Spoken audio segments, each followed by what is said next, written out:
Well, what in the world is going on in the real estate business? There are companies that are reporting great losses. There's one that I know of that's profitable, and agents are on the move. You're going to find out what's happening around the real estate business as we invited Sean Murphy, Vice President of Growth at eXp Realty, to join us today. Don't go anywhere. We'll be right back with Sean.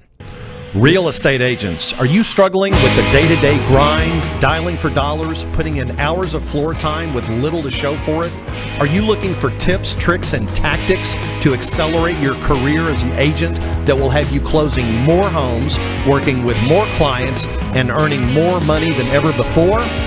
Hi, my name's Cliff Freeman, and I've spent the past 2 decades of my real estate career running one of the top brokerages in DFW and personally coaching over 1,000 high-performing real estate professionals across North America. I created this podcast to share the strategies and tactics you need to explode your real estate business. I guarantee it. Travis, I forgot to tell you, we got a new trailer, man, that we're going to be putting on here, but we do guarantee it, and today we got the Spice Man. Yes. The Spice Man. The Spice Man. Yeah, Sean Murphy. Now, for those of you who've never met Sean or don't know who he is, you know, he's a badass. Did you know that? Yeah. No, you know what his background is? Tell me about it. Well, let's bring him on and we'll find out. This guy is amazing. Sean Murphy, the one and only. How you doing, sir? I'm doing great. How are the Freemans doing today? Well, you know, we're eking a subsistence level existence out of an otherwise normal and mundane life, my friend. Well, you even make me sound exciting. I'm going to show this to my wife. Look, I'm interesting. I'm exciting. I'm vibrant. Do my abs look sharper now? You look amazing. I thought you were going to show up in t-shirt and flip-flops today. You know, that wonderful California lifestyle you're so used to. You know, so strangely enough, California's been, you know, we get May gray, June gloom, goodbye July, but I got to tell you, I don't even know what rhymes with April, but it was awful. Record rains for the last 3 months. Any drought considerations in California are long gone, and things are looking great out here. And because it's green and lush, it's an excellent real estate market, of course. Everybody's looking to move where it's nice. Well, that's for sure. That's California's saving grace. I'll tell you, it's summer all year round. Actually, an Indian summer, you know, as we say in Ireland. It's very nice. It's lovely, and it doesn't get to 106 or 10 like it does here in Dallas. In some parts of California, but at least along the coast, it's always just a beautiful, beautiful climate. Very, very good place to hang out and play golf, actually, right? Yeah, Torrey Pines. Torrey Pines. Yeah, that's what I was thinking. Yeah. Well, that's why we got to go visit Sean soon. We do need to make it. Yes. Next, we'll see him next week in Orlando. But that's right, yeah. So let's just cut to the chase here, Sean. Our audience that watches this show, most of them are deeply involved in the real estate industry, and you know there's so much going on. The Fed has been just playing havoc with credit, the banks. I heard that FFHA may be or FHFA may be reversing that decision on the loan level credits. You know, the fee that you pay for mortgage insurance or the credit penalty. You know, that everybody was all upset about. But you know, the fact is that sales are down. You know, their agents getting out of the business, their agents moving, transitioning from broker to broker.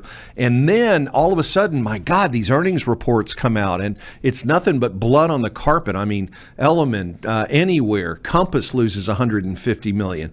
I will have to say that our own eXp I think we were the only company that had positive earnings for the first quarter of 2023. What's happening, brother? What do we need to do? Is the sky falling here? Well, you know, when the company I worked for came around in 2009, it was a great model. It limited the caps. It expanded, you know, the real estate landscape. But what people didn't realize is the one thing that keeps going up is that inflation. So as businesses have to spend more on their expenses, their profit margins keep narrowing and narrowing and narrowing. I don't know about you, Cliff, but have you seen the prices of pretty much anything coming down? So we're a virtual company. It's the only model anyone would start from scratch today. I mean, if you were going to start a real estate company, would you say, "Hey, I'm going to go with a traditional real estate model where I charge my agents a percentage indefinitely, and that's going to work"? We got away from that. This other company came around, this red company, and they decided to come out with a capping model. I mean, after the balloon company came out with the flat fee model, then you had the red company come out with the capped fee model, and we just decided that doing it virtually and having a low cap and some ancillary income sources was the way to go. We wanted to limit our expenses. I mean, last I heard, I think EXP's expense per transaction is about $617. Lowest by far in the business, for sure. Yep. Yeah, there are companies out there, and I won't name them, but they have an $8,000 per transaction cost to keep their company afloat. They don't even make $8,000 per transaction. That's why they post hundreds of millions of dollars in negative losses. Uh, and the only way to get out of that, unfortunately, is going to be take it out of the agents, which are their only income or revenue source. So, we haven't changed our model since we started because it works. And if it ain't broke, don't fix it. That's right. And as I recall, our growth was up 12% last year. And, yet, when we talk about attrition in this business, just, and I know you're the numbers guy. I mean, you always bring me to justice whenever we get into a conversation here. But isn't it about a third every year of the agents in our industry that turn and get out of the business? Correct, and that's in a normal market. I mean, what we had happen, obviously, with COVID, the global pandemic, rising interest rates, people losing their jobs, we had a lot of people get into the real estate business that they wanted to dabble in it. And we all know how well dabbling works in a job that you have to work at pretty much full time to make a living. So they got into it. They're sitting on their couches, said, "What can I do? What can I really do in my spare time? How many certificates can I acquire?" And they decided to get a real estate license. Well, now they're figuring out this is not a job for the dabbler or the hobbyist. This is a professional job. And so they're getting out of the business right now. So we have a higher than normal average number of agents leaving real estate. Normally, the industry average is about 30%. You're going to have a 30% attrition per year. Those are people that fail in the business or aren't committed to it full time, or just decided it wasn't for them. Now we are a little higher than that industry wide. So when you're looking at posting gains in a down market, interest rates, I don't know, remember 2019, 2020, remember getting that 2.5% interest rate? Oh, yeah. And now it's 7. Yet we actually grew in transactions. Out of Real Trend's top 5, we're the only company that grew in agent count and transactions. And we did take the title. I'm going to brag a little bit. We are the #1 transaction company in the whole United States. We do more transactions than anybody. We are not the largest in agent count, but we are the largest in transactions. So as far as solely owned brokerages, independent brokerages, we're it. I look at the testament to, you should ask your company if they're profitable. There are a lot of people out there that work for a company. They don't even know if it's profitable. I'm sure your average grocery store employee, your average car dealership employee, they don't know if their company's profitable. But in real estate, it really matters. When a real estate company's not profitable, they cut back on the big 4 S's: the service, the support, the systems, and the staff. And that directly affects your real estate marketing business. So you want to make sure you keep those 4 S's in place. So when you go into a company, it shouldn't be, who's my mentor? What do my business cards look like? Or, what split am I going to have when I finally learn how to sell real estate? It should be, are you guys profitable? Because that's going to impact my business right off the bat. We are profitable. as a company. And all of the companies that are reporting right now are showing, I like how they word it, we're reduced losses. We're narrowing our loss margin. Well, we had the best real estate market in the history of the world in 2018, 19, 20. They weren't profitable then. If you're not profitable in the best real estate market we've ever seen, and I've seen the Freeman Group, I saw you guys clean it up. You guys were listing the world, and things were selling in 3-4 days. But if you couldn't make a dollar then, this is not going to be your dollar. You're not going to make it in 2023 and 2024. You're not going to succeed in real estate if you couldn't figure it out in the best real estate market ever. Mm-hmm. So we are profitable. Huge? No. Better than everyone else? Yes. Yeah. So. And it is relative at this point. I mean, it's, the real estate market is not kind right now.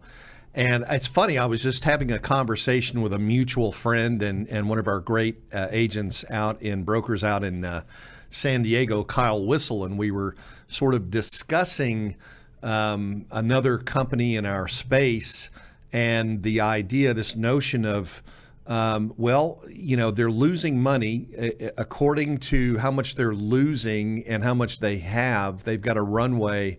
They'll be out of business by the end of the year if they don't raise additional capital. Well, raising additional capital in this kind of a market and compound that by the dilutive effect that it has on the shareholders, that's like almost putting a company on morphine, I would think.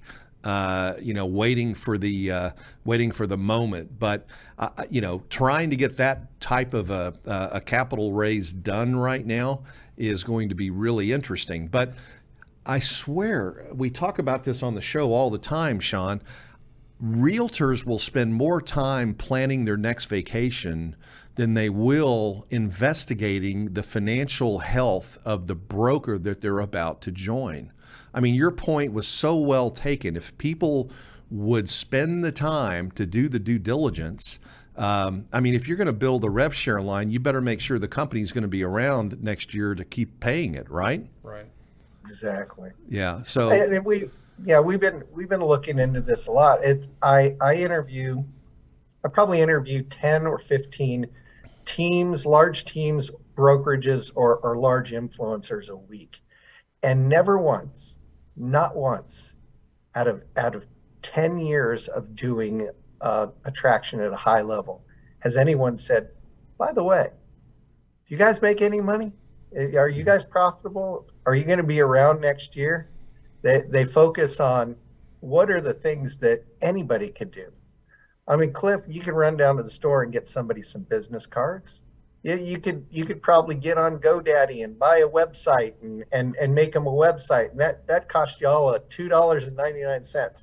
So they ask about stuff like that. What's my marketing look like? How pretty are my brochures? And I almost just want to go, do you care if we make any money? Because if we go out of business, you got to start this trip all over again. Yeah. And then you're negotiating from weakness because you don't have a brokerage. You have to really go wherever you want to go. Well, the next 18 months, Sean, I think you would probably agree. The next 18 months are going to tell the story.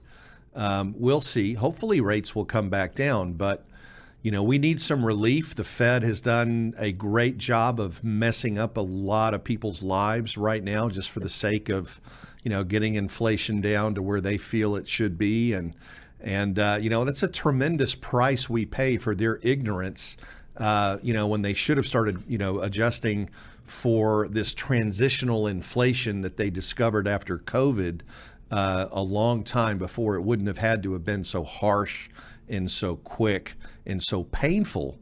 But things just, if it's just like as cancer spreads, you got to take off a bigger piece of the leg, right?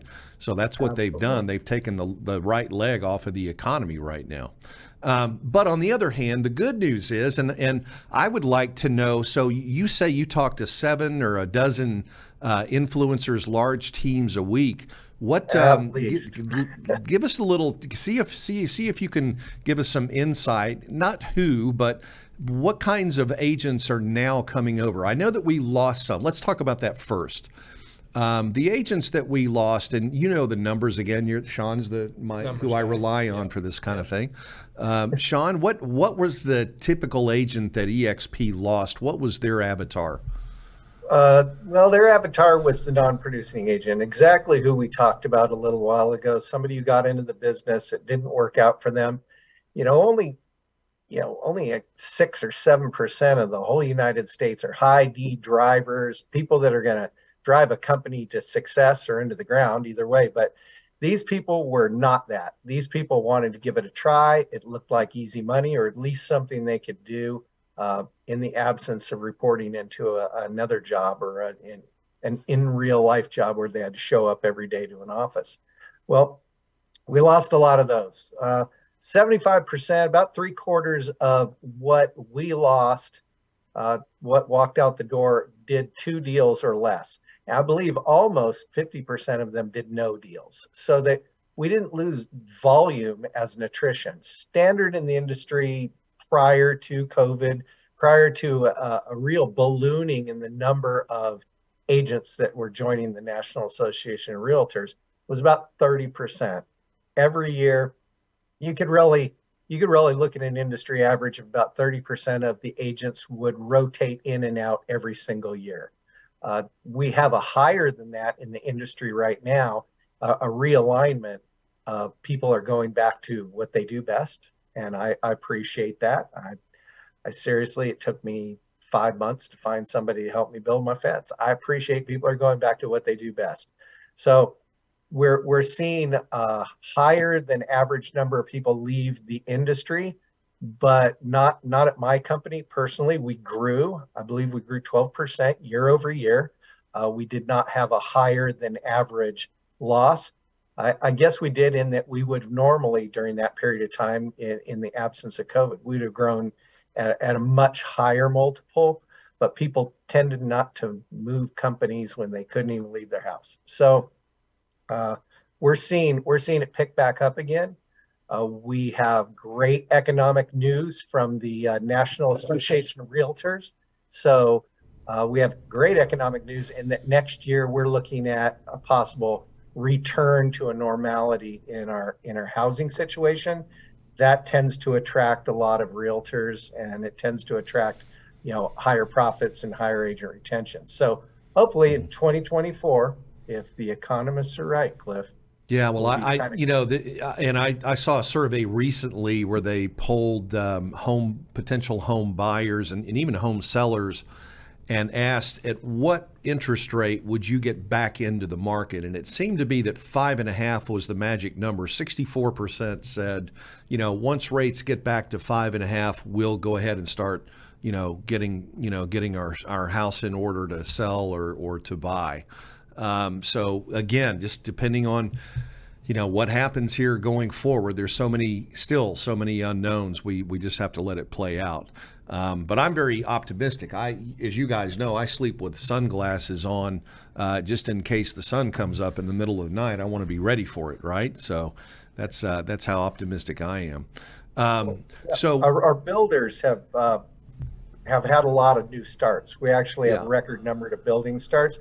And you know what that starts? Starts the conveyor belt. It means people move into new houses. They leave resale houses. New home buyers or move down or move up buyers get to move into that. So we're starting the cycle. You can see it on the horizon. I mean, if we're not at the top of the hill, you can see it from here, where we're going to start the normal transition. Everybody's been in their houses way too long. Yeah. Should be 7 to 10 years. And I think right now it's like 9 to 12 years. Yeah. And we've had some economic and health crises that have caused that, but it will get back on track. We're humans. We like to move. We like different. For sure. It's been somewhat of a bifurcated market, even here in Texas. Austin ran up quicker and at a higher pace than Dallas-Fort Worth, and it's dropped about 10%. We're actually about 1.2% year over year higher right now. So, there's some parts of the country that are doing okay. Some are having these adjustments, but at the end of the day, it all goes back to supply and demand, Sean.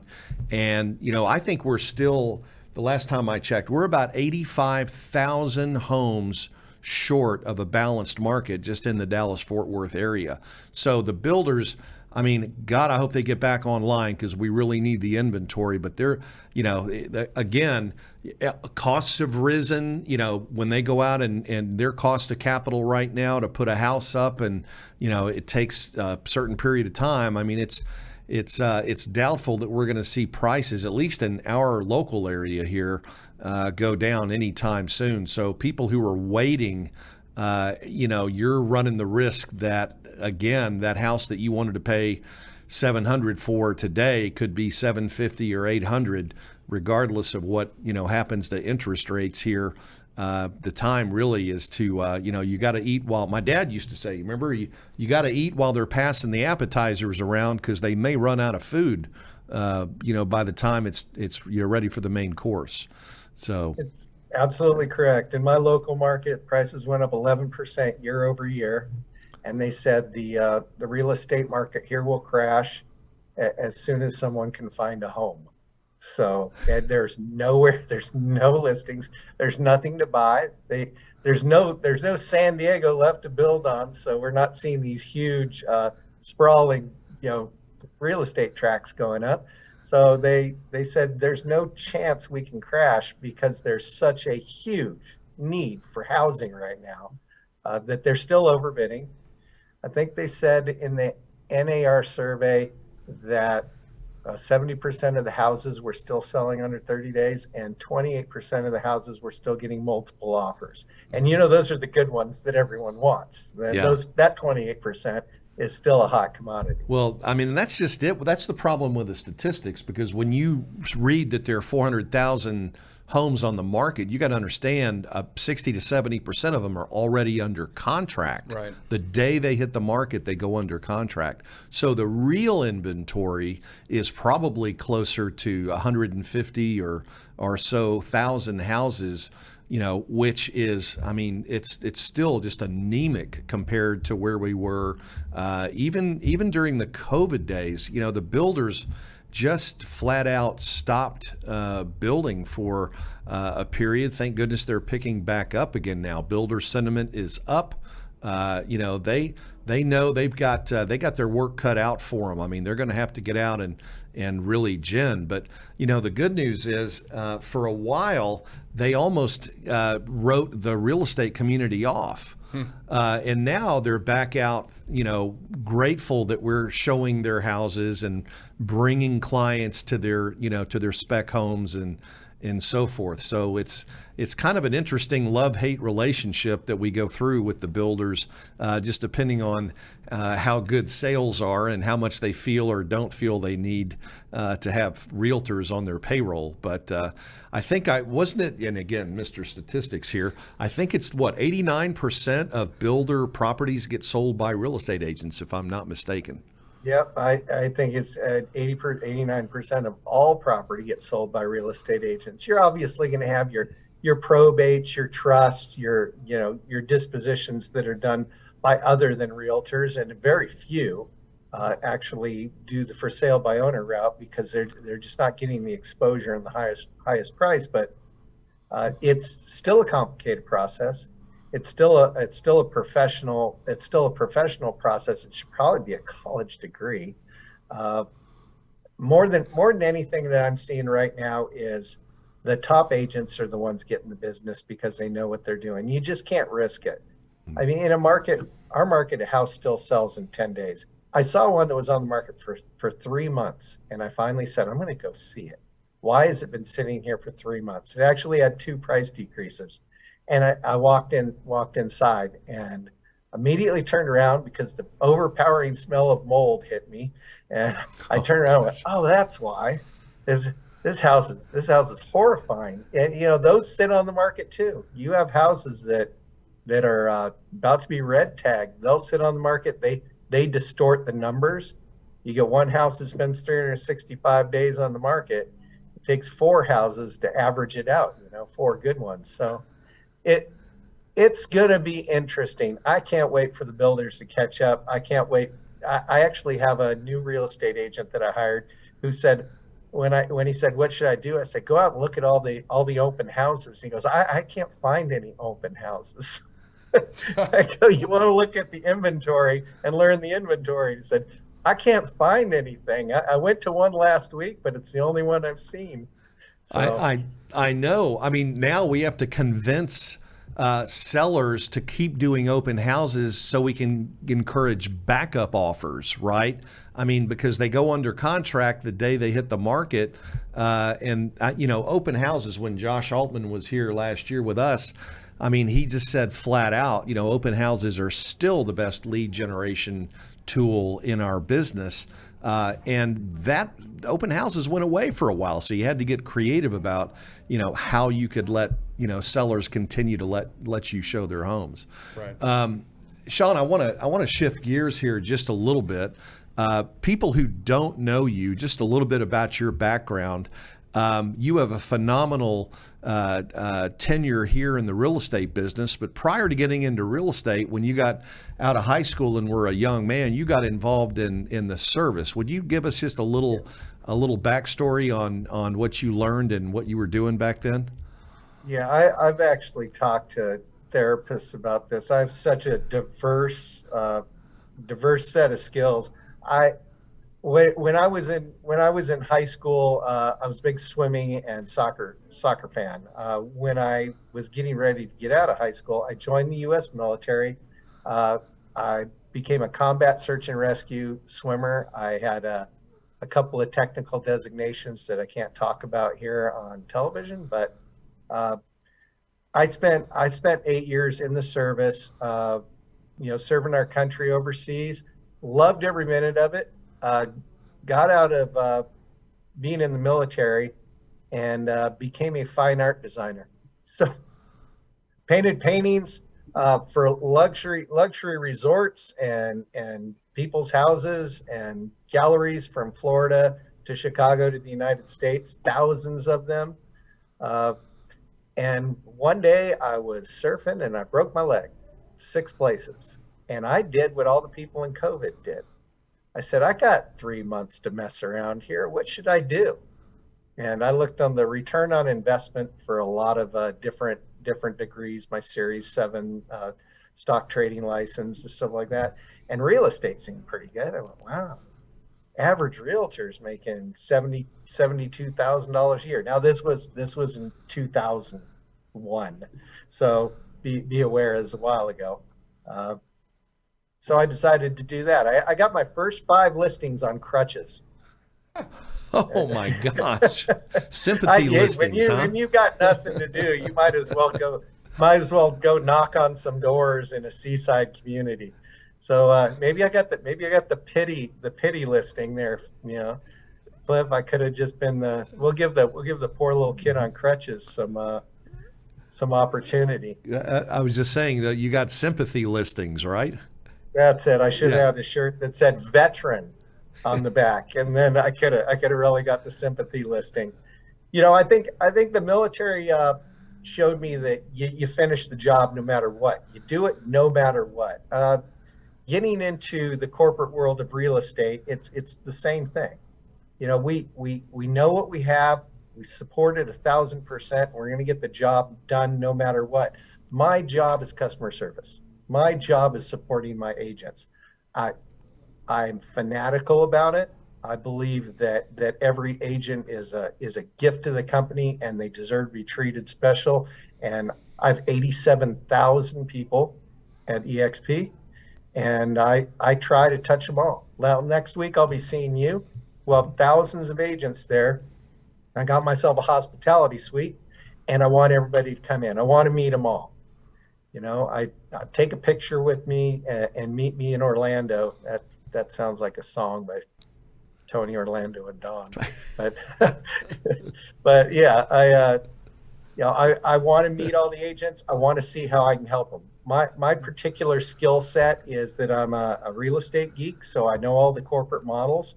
I know how you financially line up from one company to the next, and I've also had my own large brokerage, so I know what it takes to move a large brokerage. And my office was 500 plus agents, so I know what that takes it's not an easy thing. You need help, you need support, you need guidance, and we're here for that. So we help our agents who meet their friends who own these large brokerages. We help them through a transition. They all know we're a superior financial model. Uh, they just want to know how they can get into it without completely disturbing their current flow of business. Are you allowed to speak about any of the recent transitions that have been completed? I know we had a big one in Southern California.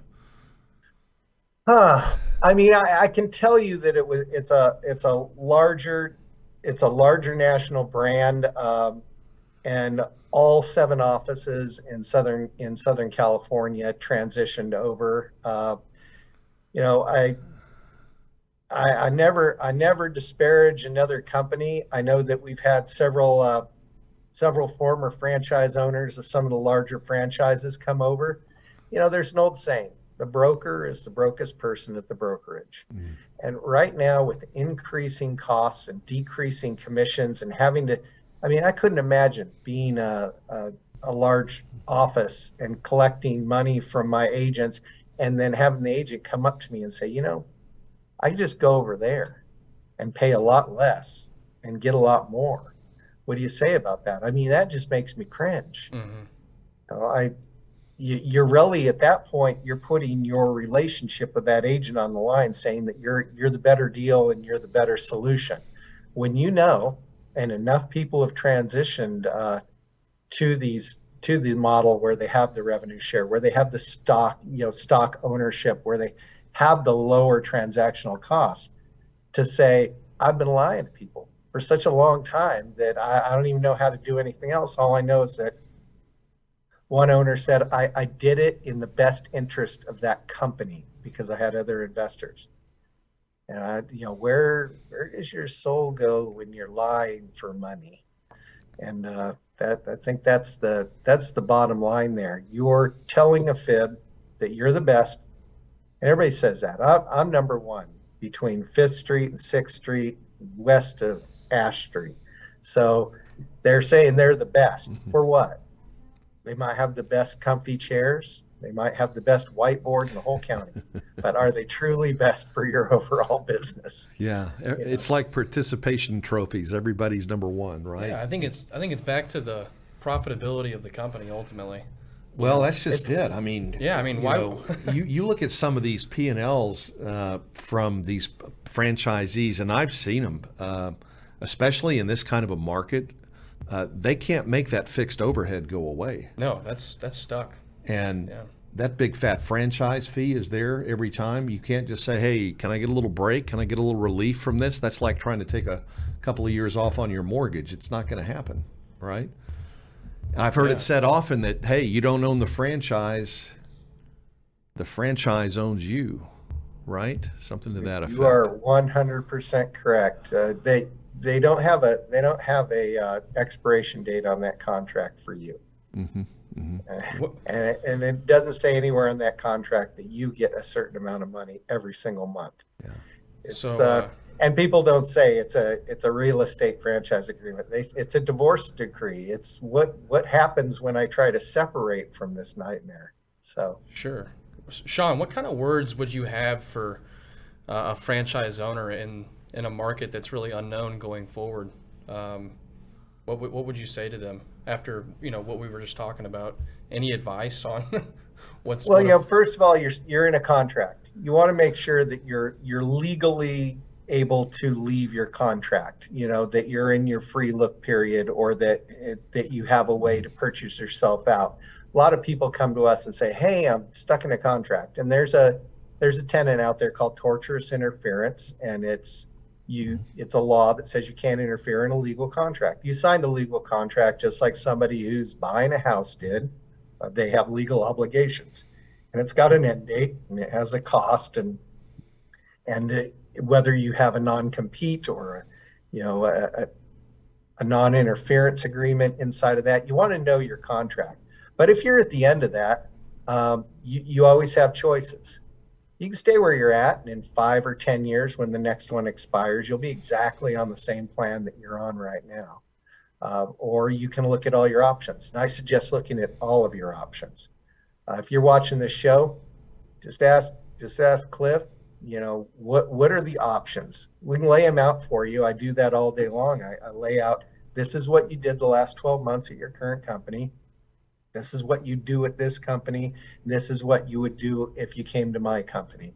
And I go, that's just the basic transaction. We're not talking the culture. We're not talking residual or leveraged revenue share. We're not talking about stocks. This is the transactional model that your agents participate in. So whenever I meet somebody, and it's amazing because you were talking about this earlier, I always use a poker analogy. How many more big blinds do you have before you're out of the game? Because every month the bills are going to come around. If we're down 32% in real estate, on a national average, and a well-run company, as you'll admit, a well-run company is only making 25%, you're upside down 7% every single month at a minimum. If you're running a great business, you're upside down because of the reduced number of real estate transactions. So how many more big blinds do you have running it your way? That's obviously not working. And I've run into a couple that, they have boutiques or they got a special deal with a builder or what, they're doing fine. And I tell them, you're doing great. Come talk to me when you need to cut your expenses. Come talk to me when you need a company that can supply you with the insurance, with the technology, a company that can do all the training for you and all the brokering for you and let you expand from sea to shining sea in 23 other countries. When you need that, we're here for you. But as Cliff told me a long time ago, save the people swimming towards the boat. Mm-hmm. That's the key. If you're trying to talk somebody into your company, they're not looking. Trust me, they'll knock on your door. You do what you do well in real estate, and I've always said transactions lead to attraction. People will go, "What are you doing? It makes you so happy being in this industry right now." Yeah. And that's the key. Everybody that calls me, and I have to tell you, nobody knows this. I'm going to give you an inside scoop. 300 people call my division a month that have absolutely no sponsorship. They don't know anybody at EXP that can show them the way. 300 people. So there's a lot of people out there that are completely blind, running around trying to find the magic pill, and nobody's willing to show it to them. And we just show them our model, say this is it, this is what we offer. We don't make concessions. This model works. We have plenty of successful agents like yourself to prove it. I think 87,000 of them. So we just say there's the proof, because in 2018, what we have there, I think we had 14,000 agents. Oh gosh, when yes. I came in 2021, we had 30. When I came here, we had 32,000 agents. 24 months ago, and we have 87,000 plus agents. Yeah. Sean, would you believe I'm getting EXP OG license plates. Would you believe we had 2,500 agents in the company when I started? 2,500. Mm-hmm. I must have been out of my mind joining a. No, I thought you were. I remember. This is like going to the racetrack and saying, "What's the worst horse? What's the longest shot?" $2 on. Hey, what's the biggest point spread? That's a great point, and let me tell you something. You just nailed it. But I always bet the jockey. Okay, and when I met Glenn and Jason and Gene and Brent, I knew they had the right jockeys driving this horse, and that's the reason why I came over. And we say it all the time. People don't change companies, they change people, and people attract people here. It's not necessarily the company, it's the people. People follow people. And I think that's what's been so instrumental in our growth, is that we started with a really quality group of core people and have continued to attract on that basis.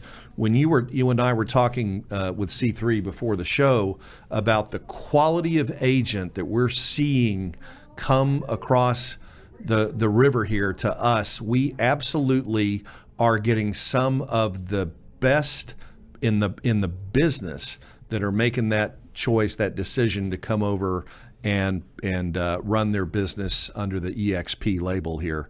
And it's just so exciting to see. We've always had great quality agents, and now to see the production and the just the amazing things that are happening within EXP. It's just been it's so makes me so grateful and thankful that that Glenn, bless his heart, trudged through 8 years of everybody saying no, it'll never happen.